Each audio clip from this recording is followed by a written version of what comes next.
ओम एक ओंकार सतनाम कर्ता पुरख निर्भव निर्भय।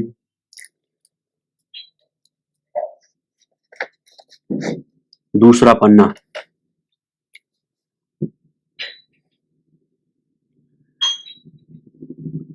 गावै को जापै दिसै दूर, गावै को वेखै हादराहु हदूर।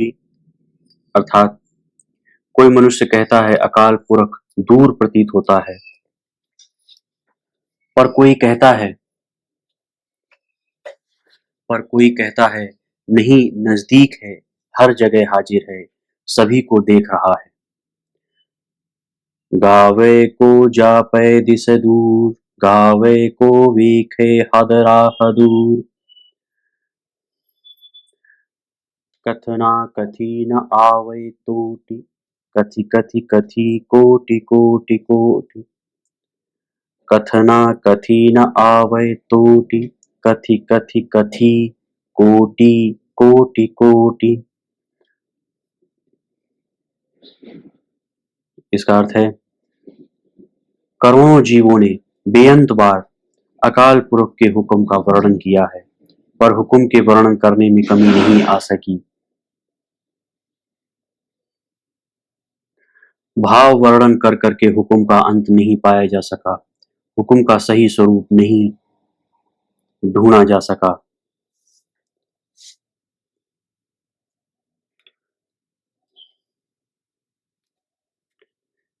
देदा दे लय दे थकी पाही, जुगा जुगंतरी खाही खाही।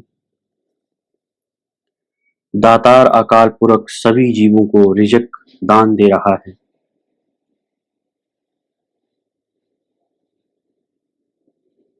पर जीव ले लेकर थक जाते हैं। वह जीव सदा से ही ईश्वर के दिए पदार्थ खाते चले आ रहे हैं। देदा दे लय दे थकी पाही।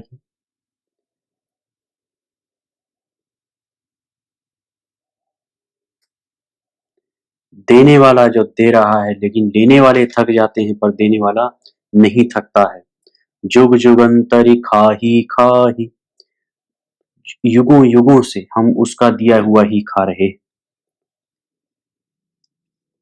हुक्मी हुक्म चलाए राहु, नानक बिगसै बेपरवाहु। हुक्मी हुक्म चलाए राहु। हुक्म वाले रब का हुक्म ही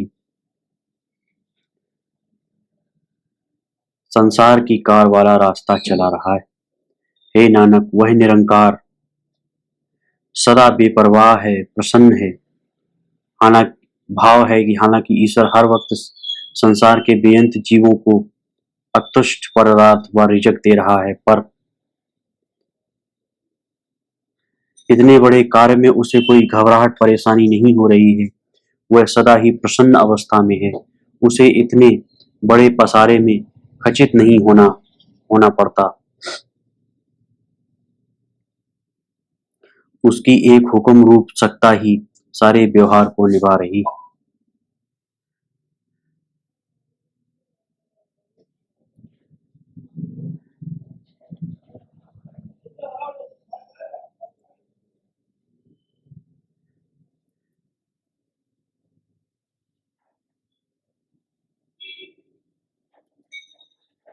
साचा साहिब साचु नाई, बखिया भाव अपारू। आखहि मंगाहि देहि देहि, दाति करे दातारू। सच्चा साहिब, साचा साहिब साचू नाई, बखिया भाव अपार। इसका अर्थ हुआ अकाल पुरख सदा स्थिर रहने वाला ही है, उसका नियम भी सदा अटल है, उसकी बोली प्रेम है, और वह अकाल पुरख बेअंत है। हम जीव उससे दांते मांगते हैं और कहते हैं हे हरि, हमें दांते दे। वह दातार बख्शिशें करता है।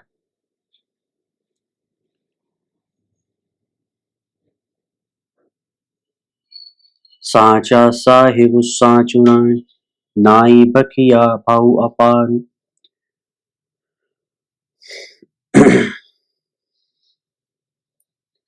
उसकी बोली प्रेम है। प्रेम ही एक तरीका है जिसके द्वारा वह हमसे बातें करता है, हम उससे बातें कर सकते।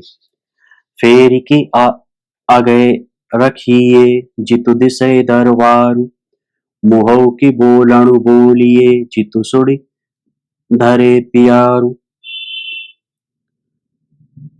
वह सारी दातें अगर सारी दातें वह बख्श रहा है तो हम कौन सी भेंटा उस अकाल पुरख के आगे रखें। हम क्या दें उनको जिस सदके हमें उसका दरबार दिख जाए। हम मुंह से कौन से वचन कहें कि भाव कैसी अरदास करें कि जिसे सुन के वह हरि हमें प्यार करे। अमृत वेला सचुनाव बढ़ियाई विचार, करमी आवे कपड़ा नदरी मोख दुआरू। नानक एवै जानिए सब आपै सचियाऊ।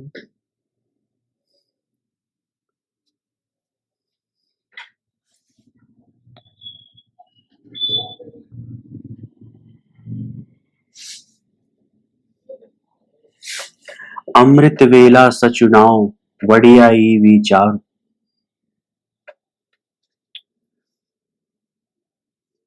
पूर्ण खिड़ाव का समय हो, भाव प्रभात का समय हो, नाम सिमरे और उसके बड़प्पन का विचार करें। इसमें जो मूल में कहा है अमृत मेला सचुनाव बढ़ियाई विचार, पूर्ण खिड़ाव का समय हो, भाव प्रभात का समय हो, नाम सिमरे और उसके बड़प्पन का विचार करें। इस तरह प्रभु की मेहर से सिफत रूप पटोला मिलता है। उसकी कृपा दृष्टि से झूठ की दीवार से मुक्ति मिलती है तथा ईश्वर का दर प्राप्त हो जाता है। हे नानक, इस तरह ये समझ आता है कि वह अस्तित्व का मालिक अकाल पुरख सर्वव्यापक है। थापिया न जई की थापिया न जाई की ता न होई, आपै आप निरंजन सोई। वह अकाल पुरख माया के प्रभाव से परे है क्योंकि वह पूर्णता स्वयं ही स्वयं है। न वह पैदा किया जा सकता है, न ही हमारे बनाए बनता है। जिन सेविया तिन पाइया मान, नानक गावीरे गुणे निधान।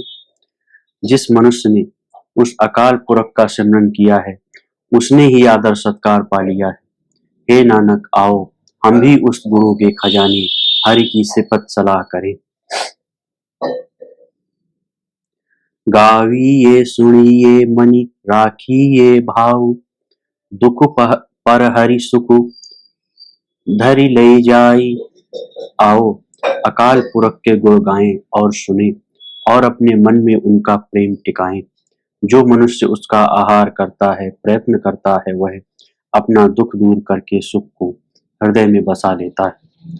गुरुमुखी नादम गुरुमुखी वेदम, गुरुमुखी रहिया समाई। गुरु ईसर गुरु गोरखु, बरमा गुरु पार्वती माई। पर उस ईश्वर का नाम और ज्ञान गुरु के द्वारा प्राप्त होता है। गुरुमुख गुरु के द्वारा ही ये प्रतीति आती है कि वह हरि सर्वव्यापक है। गुरु ही हमारे लिए शिव है, गुरु ही हमारे लिए गोरख व ब्रह्मा है और गुरु ही हमारे लिए पार्वती माँ है। जे हऊ जाना आखा नहीं, गुरुमुखी नादम गुरुमुखी वेदम। जो गुरुमुख है, जो मनमुख है, एक वो मन के चलावे से चल रहा है, वो दुख पाता है। जो गुरुमुख है वह सुख पाता है। जे हऊ जाना आखा नाही, कहना कथन न जाई। गुरा एक देहि बुझाई, सबना जिया का एक दाता सो में बिसरी न जाई। वैसे इस अकाल पुरख के हुक्म को अगर मैं समझ भी लूं तो भी उसका वर्णन नहीं कर सकता। अकाल पुरख के हुक्म का कथन नहीं किया जा सकता। मेरी तो हे सतगुरु तेरे आगे अरदास है कि मुझे ये समझ दे कि जो सभी जीवों को दाता देने वाला एक रब हमें रब है, मैं उसको भुला न दूं। तीरथ नावा जेतु शुभावा बिनु भाड़े की नाई करे। जेती सिरठि उपाई वेखा बिनु कर्मा की मिलै लई। मैं तीर्थों पे जाके तब स्नान करूं जो ऐसा करके उस परमात्मा को खुश कर सकूं। पर अगर इस तरह परमात्मा खुश नहीं होता तो मैं तीर्थों पे स्नान करके भी क्या पालूंगा। ईश्वर की पैदा की हुई जितनी भी दुनिया मैं देखता हूँ इसमें परमात्मा की कृपा के बिना किसी को कुछ नहीं मिलता, कोई कुछ नहीं ले सकता। मति विच रतन जवाहर माणिक जे इक गुण की सिख बाणी। सिख सिख सुनी। मति विच रतन जवाहर माणिक जे इक गुरु की सिख सुनी।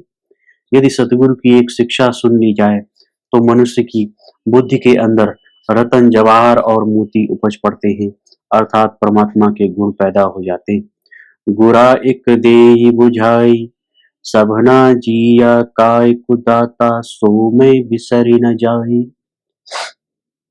इसलिए हे सतगुरु मेरी तेरे आगे ये प्रार्थना है, अरदास है कि मुझे एक ये समझ दे जिससे मुझे वह अकाल पुरख ईश्वर न बिसर जाए जो सभी जीवों को दांते देने वाला है।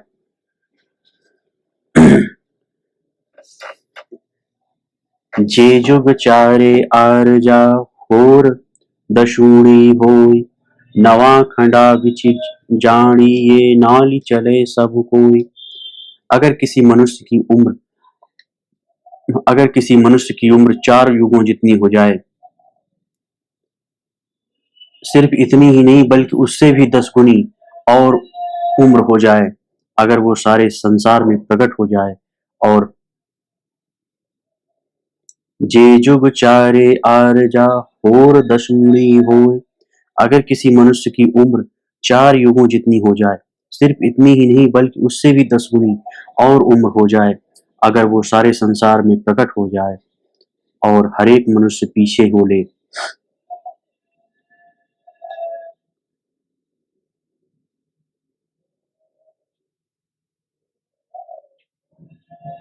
नवा खंड विच जानिए चाल नाल चले सब कोई।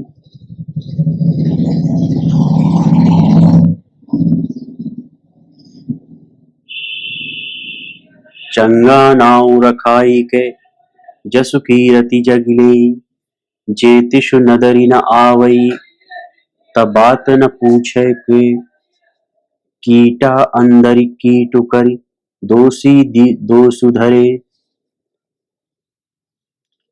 अगर कोई खूब नाम कमा के सारे संसार में शोभा प्राप्त कर ले पर लेकिन अकाल पुरख की मेहर की नजर में नहीं आ सका तो वह ऐसा है जिसकी कोई बात भी नहीं पूछता, अर्थात इतना मान सत्कार होते हुए भी वह बेआसरा ही है। बल्कि ऐसा मनुष्य अकाल पुरख के सामने एक मामूली सा कीड़ा है। खसमे नदरी कीड़ा आवे। अकाल पुरख उसे दोषी करार दे के उस पे नाम को भूलने का दोष लगाता है। नानक निर्गुणी गुण करे गुणवंतिया गुण दे। तेहा कोई न सजई जितिसु गुण कोई करे। हे नानक वह अकाल पुरख गुणहीन मनुष्य में गुण पैदा कर देता है और गुणी जीवों को भी गुण वही बख्शता है। ऐसा कोई और नहीं दिखता जो निर्गुण जीवों को कोई गुण दे सकता हो। प्रभु की मेहर की नजर नजर ही उसको ऊंचा कर सकती है, लंबी उम्र तथा जगत की शोभा सहायता नहीं करती।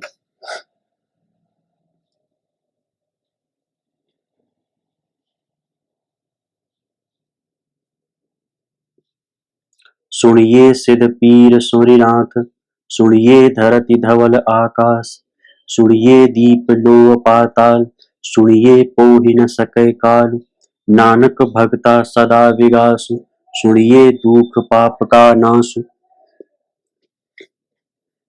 हे नानक, अकाल पुरख के नाम में सुरति जोड़ने वाले भक्तजनों के हृदय में सदा ही आनंद बना रहता है, क्योंकि उसकी सिपह सलाह सुनने से मनुष्यों के दुखों व पापों का नाश हो जाता है।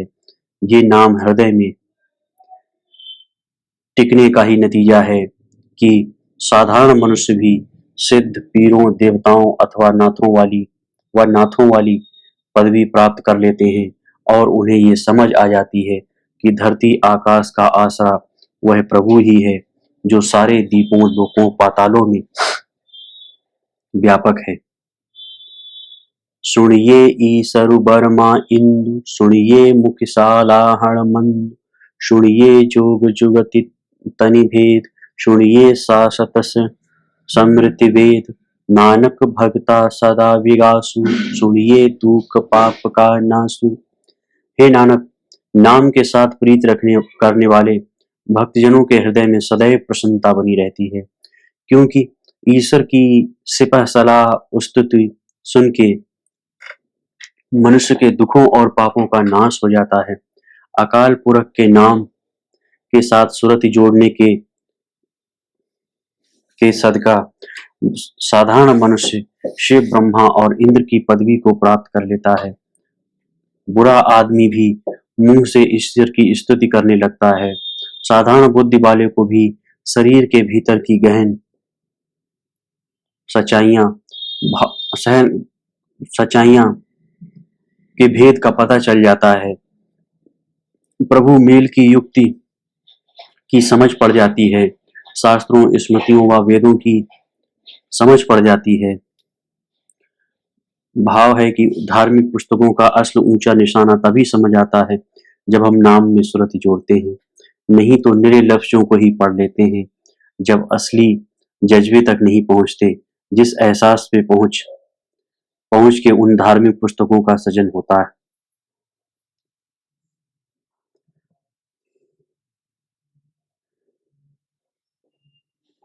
धन्यवाद।